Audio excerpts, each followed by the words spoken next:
Today we're going to be taking a look at the top 5 solo queue heroes in Overwatch. Now going into this, I want you to kind of know how I'm structuring this list. It's different from a carry list, where I basically say, hey, pick one of the offense heroes and try to get a ton of kills. No, these are the heroes that I believe can have kind of the biggest impact on your team. Either helping to win engagements, getting picks, whatever. Just being a good asset and helping win games. And as with any list, this is all subjective. You could of course add or remove heroes depending on various factors, and with time this list will change as new heroes come or as balance patches occur. But in my eyes right now, here are the top 5 solo queue heroes in Overwatch. We're gonna focus on what they bring to the team specifically that makes them so helpful. And also, this is in no particular order. These are just the 5 that I think are the best. Starting with Zenyatta. Discord Orb. Plain and simple. A bonus 50% damage to any marked targets is a huge boost and just basically lets you single out any one of the enemy players and say, hey everybody, blow that guy up. It's basically just a better version of Mercy's boost that applies to your entire team so long as they're attacking the marked target. On top of this, Zenyatta himself also has some pretty solid damage that's on par with the offense heroes. Not quite as much, but when attacking a discorded target, he does a lot of damage as well, so he adds that extra element too. And then his ultimate, it's worth noting, has so drastically improved with the increased healing, and actually I think one of the bigger things are his faster move speed, allowing him to quickly get towards people who are in need of help. Next up we have Zarya, frankly one of my personal favorites, and this really comes down to her shield, which is just amazing. It's capable of saving teammates who either make a mistake and get caught out of position, or say they get a Roadhog that hooks them, you can protect them and save them from that. If they're ultimating, you can save them while it's happening, like a Genji or a Pharah. And then on top of that, she is also capable of dealing some pretty solid damage herself, so long as she can maintain a high charge, which can be difficult playing against people who are really good at avoiding attacking the shielded targets, but sometimes it's unavoidable. You literally just cast a shield on yourself or one of your allies against someone who is getting attacked, and so as such you get that charge. And then her ultimate is really nice because it can either set up these really insane synergies with a team who's good and playing well together, or it's just kind of a dummy-proof way to get your team to attack the enemy. You cast it, everyone can hear it, and they say, all right, let's look for that big ball of the enemy team and just start firing at it. It's good at both the high level and the average player level, which again, I just love Zarya. She is by far one of my favorites. Moving on, we have Lucio, who has his amazing AoE healing. It's not the best single target healing, or it's not the best responsive burst healing, but amp it up helps that a little bit. The nice thing about Lucio's healing is it's pretty dummy proof. You just need to be around your targets within 30 meters and have line of sight on them. If those conditions are met, then you're going to heal them up. But then really, the real reason you take Lucio is his speed boost. It adds such great utility and support to the team. It can let you go past chokes very quickly behind a Reinhardt shield, or it can let you rush towards objectives. You want to capture the point, you're trying to get on top of the payload, whatever. And then finally, of course, his ultimate, which is great for engagements, coupled with that speed boost. If you're about to jump on top of a point and your team has a couple of ultimates ready to use, preemptively put down your ultimate, give that huge boost of extra health to your entire team. That's a great way to pretty much guarantee you're gonna win that fight if they don't also have that shield. Next up, it's Roadhog, the pick king, as I like to call him. Hook, shoot, and melee. This combo is gonna kill pretty much most of the heroes besides tanks in the game. A Roadhog is great at singling out and removing key targets on the enemy team. And when you do this, all of a sudden the fight turns into a 6 versus 5. So as long as your team doesn't also get picked, you have the numbers advantage going into an engagement. If he can get good at landing hooks with Roadhog, he is a very strong hero in solo queue. And then his ultimate is, while not one of the best in the games, it's not going to probably be getting a lot of team clears or anything. It is really great for keeping the enemy off of an objective. This is especially notable on King of the Hill maps, and even more so on King of the Hill maps with ledges that people can fall off of. Roadhog really becomes a fun time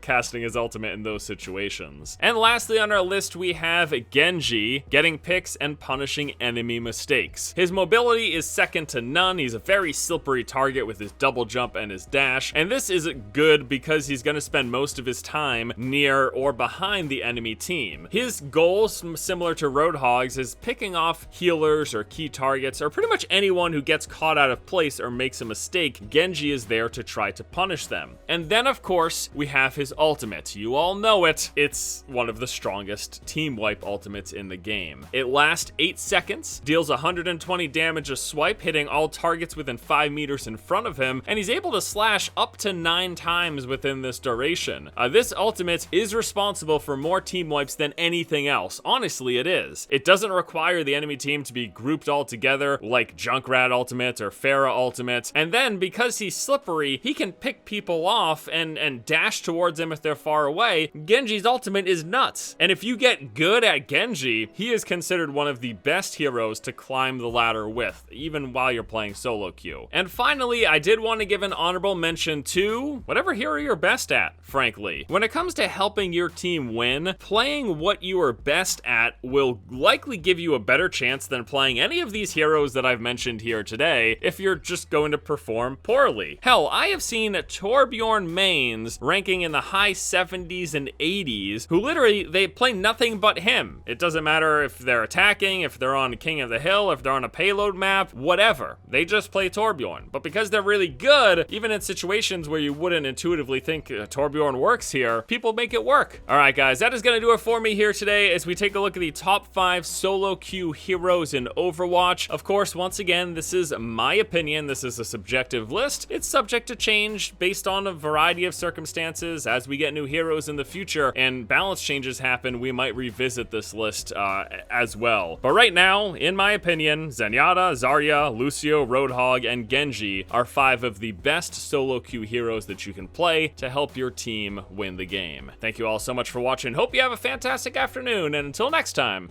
I'll see you later.